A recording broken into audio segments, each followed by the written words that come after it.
Salameh നിർത്തോ, autorickshaw നിർത്തോ, നിർത്ത. Hello hello, ഒന്ന് stop ചെയ്യാം. വരി. ഒന്ന് കാക്ക വരി, നിർത്തി. സുഹൃത്തുക്കളെ, എനിക്ക് വന്നിട്ട് കേരളത്തിലെ ഏറ്റവും ചെറിയ ഓട്ടോക്കാരനോട് വിശേഷം ചോദിക്കാം. ഹായ്, അസ്സലാം വലൈക്കും. ഒന്ന് ഇറങ്ങാൻ പറ്റുമോ? ഇറങ്ങി. ഇതാ കേരളത്തിലെ ഏറ്റവും ചെറിയ ഓട്ടോക്കാരനെ പിടിച്ചിട്ടുണ്ട്. ഓക്കെ, എങ്ങെടുക്കുക. പിന്നെ പേര് പറയും. വീട് എവിടെ? ഇന്ത്യനൂര് അല്ലേ? എവിടെ വീട്?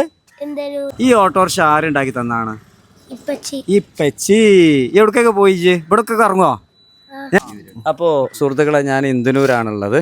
പിന്നെ സന്തോഷം. എന്താണ് പേരെന്താ പറഞ്ഞത്? എൻ്റെ പേര് ഹംസ. വെൽഡിങ്. ഇത് സംഭവം അടിപൊളിയായിട്ടുണ്ട് കേട്ടോ. മാഷാ അല്ലാ. ഒരു രക്ഷയില്ല. എത്ര ദിവസത്തെ വർക്കാണിത്? ഏകദേശം ഒരു മാസം. ഒരു മാസം കൊണ്ട് ഉണ്ടാക്കി. ആയിക്കോട്ടെ. എന്താ ഇങ്ങനെ ഒരു സംഭവം ചെയ്യാൻ കാരണം? ഇല്ല, ജസ്റ്റ് ഇങ്ങനെ കുറെ കാലമായുള്ള ആഗ്രഹമാണ്. പല വണ്ടി ഇങ്ങനെ ഉണ്ടാക്കി വെക്കും, കാണുന്നുണ്ടാവും. അങ്ങനെ പല രൂപത്തിൽ ഉണ്ടാക്കും. പിന്നെ അതിന് ഫോളോ അപ്പ് ഒന്നും ഉണ്ടാവില്ല. ഇപ്പോ ഇവൻ അങ്ങനെ വലുതായി വന്നതിന്റെ ശേഷം കുറെ വർഷമായിട്ടുള്ള പരിപാടിയാണ്. ഇവൻ അങ്ങനെ വലുതായി വന്നപ്പോ ഇവൻ ഭയങ്കര ഫോളോ അപ്പ് ആയി. അങ്ങനെ ഒരു വെറുതെ ഒരു ഫ്രെയിം ഉണ്ടാക്കി കഴിയുമ്പോൾ 4 വീൽ വെച്ച് 3 വീൽ വെച്ചുള്ള പരിപാടിയാണ്. പിന്നെ നിങ്ങള് ശരിക്ക് മറ്റേത് എഞ്ചിനീയറിംഗ് കഴിഞ്ഞതാണോ?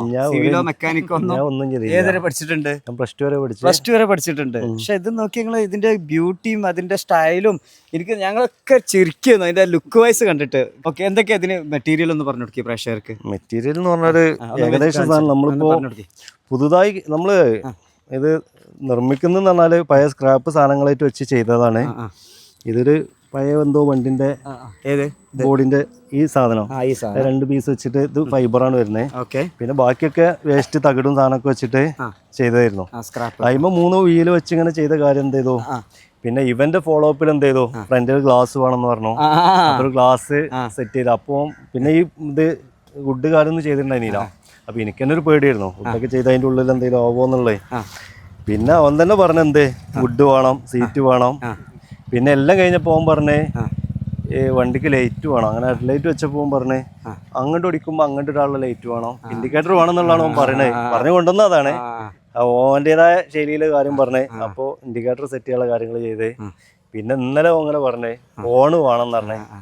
അപ്പൊ അങ്ങനെ കുറച്ച് പുതിയ സാധനങ്ങൾ ലാസ്റ്റ് വാങ്ങിച്ച കുറച്ച് സാധനങ്ങൾ ഈ റെക്സിന് ഇതൊക്കെ പുതിയതാണ്.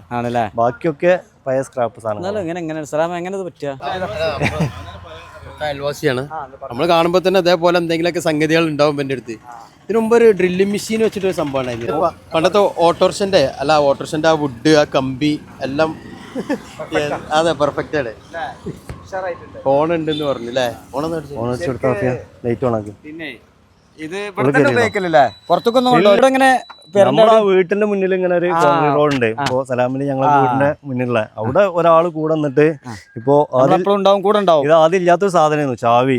അപ്പൊ ഇവനക്ക് ഭയങ്കര താല്പര്യം. അപ്പൊ സ്കൂളിൽ വന്നു കഴിഞ്ഞാലും പോകുന്നതിന് മുമ്പൊക്കെ റൗണ്ട് ഇങ്ങനെ. അപ്പൊ എന്ത് ചെയ്തു, ഒരു ചാവി സെറ്റ് ചെയ്തിട്ട് ചാവിന്റെ കൈ തന്നെ വെക്കല്.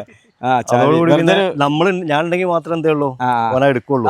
അങ്ങനെ ഉണ്ട്. അപ്പൊ അതിന്റെ ഒരു പ്രത്യേക പ്രേക്ഷകർ മനസ്സിലാക്കണം. വെറുതെ ഉണ്ടാക്കിയാണ് പറഞ്ഞേക്കല്ല. ഈ ചാവി ഇപ്പാന്റെ അടുത്താണ്. ഇപ്പൊ ഉണ്ടെങ്കിൽ മാത്രമേ വണ്ടി എടുക്കാറുള്ളൂ. പിന്നെ സ്റ്റാർട്ടിംഗ് ഒക്കെ എങ്ങനെ മറ്റേ തന്നെയാണ്? ചാവിട്ട് ബാറ്ററിക്ക് തന്നെയാണ് അല്ലേ? ശരിക്കും ഇനി എന്താ അടുത്ത പരിപാടി? എന്ത് ഏൽപ്പിച്ചാൽ നടക്കും എന്നുള്ള എനിക്ക് മനസ്സിലായത് അല്ലേ? അങ്ങനെ കഴിവുണ്ടല്ലോ. അല്ല, ഇപ്പോ ആരോ ഒരു കോള് വന്നിട്ട് പറഞ്ഞു ഒരു ജ്യൂസ് കൗണ്ടർ ഇങ്ങനെ നമുക്ക് ബാറ്ററിക്ക് സെറ്റ് ചെയ്യാൻ പറ്റുമെന്ന് ചോദിച്ചു. ഇപ്പൊ ഒരാൾ വിളിച്ചിട്ടുണ്ടായിരുന്നു. നടക്കുമോ? നടക്കാനില്ല. ഓക്കെ,